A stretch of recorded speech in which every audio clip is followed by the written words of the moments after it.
somehow she didn't quite burn every one of them. Well, folks, I want to go back and tell you why I got into the Army. Because I got into the Army because I really felt that we could make a difference in World War I, and I met some very good fellows. And after the war, from time to time, they stopped in at the haberdashery store in Kansas City. Jim Pendergast was one of them, a fellow captain who became good friends with me. And our friendship grew. Well, as I told you, the store closed, went bankrupt. My good friend Eddie Jacobson went on the road selling shirts. Now, before I could find a job, Jim Pendergast came to me, asked me if I would run for county judge with the blessings of the Pendergast political machine in Jackson County. Now, folks, back then, a county judge is like a county commissioner. You get to distribute the bond money and the tax money and help the county improve conditions for everybody living there. I thought it would be a good thing for me to do, and it would keep me in touch with the people. So I said I'd run. So I got in my beat-up old Dodge, and I hit those muddy roads of Jackson County. And folks, I've got to tell you, Jackson County had the muddiest roads of any county in the United States. I found out something when I was out there. I was fighting a new war. And in this war, you shoot from the lip. Well, I won that election, largely because I think I had more relatives in the county than anyone else. And I was broke, like everyone else. You see, people like to vote for someone that's in the same fix they are. I served 2 terms as county judge, another as presiding judge. And then Jim Pendergast, my good friend, came to me and said, "Harry, you've done such a fine job in the county here. We've had a discussion, and we want you to run for the U.S. Senate. You'll have the backing of labor in Missouri, and you'll have the support of the Pendergast political machine, which his father ran." Well, I said I would, and I won that election. But now it was 1940, folks. Any of you remember 1940? Well, I remember it quite well. Because you see, I had to decide whether to run for re-election or not to the U.S. Senate, and things had changed. The Pendergast political machine that had always supported me had crumbled. Tom Pendergast, the head of that machine, was indicted for income tax evasion and was in jail. And my own president, Franklin Roosevelt, was against me. Because you see, I was supporting legislation in the Senate to limit the terms of the presidency to 2. Just 2. And Roosevelt was running for his 4th term. So he decided that he would support the city governor of Missouri, a man named Lloyd Stark, a very powerful man with a lot of money and big business behind him. Well, I had a choice to make. And I'll just tell it to you, even if I'm in church, and the Lord will forgive me. I could either fold up my tent or get up off my ass and do something about it. Well, I chose the latter, folks. And I sent the president a telegram. And in that telegram, I said, "President Roosevelt, I've decided to run for re-election if I get only 1 vote, and it's mine."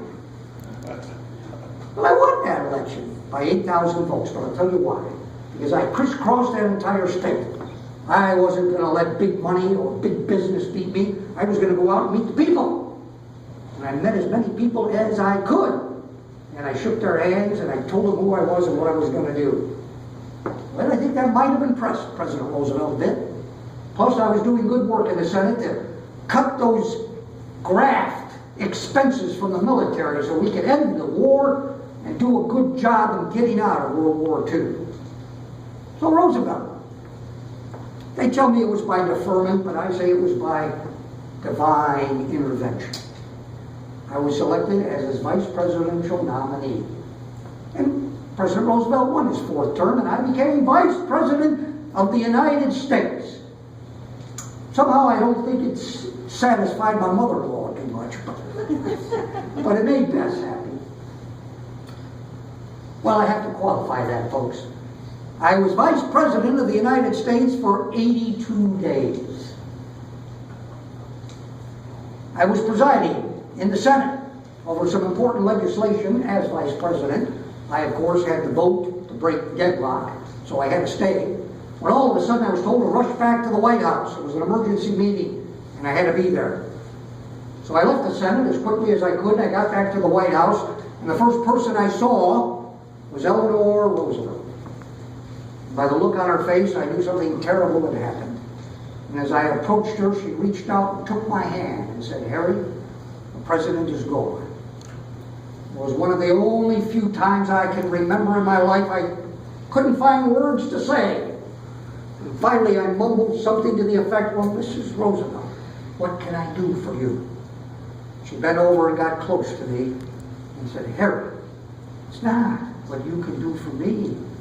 It's what we can do for you right now." And that's when I went back to Proverbs, a wonderful book in the Bible. And I asked God again to give me that wisdom. Because once again, I had to learn on the job. I wasn't qualified to be president. I'll be the first to tell you that, folks. But I was able, through God's grace, to get through some very difficult decisions. And I believe I made the right ones. Well, let me just share with you in the time that's remaining, one of the best times I had in my life. And that was 1948, when I took that campaign train across America and talked to millions of folks just like you. And I'll tell you what, I'll be damned if I didn't get back to Washington to get my job back. But I found out something, folks.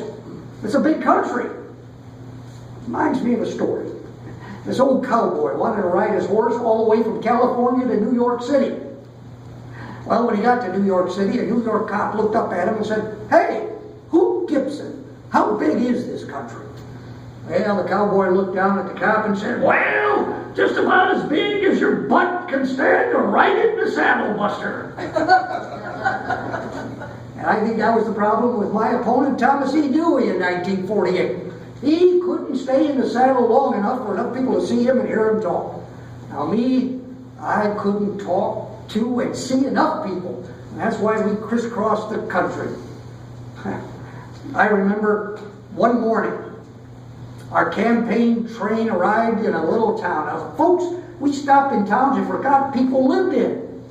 And this little town was called Dexter, Iowa. I don't know if any of you have been there. Well, I went out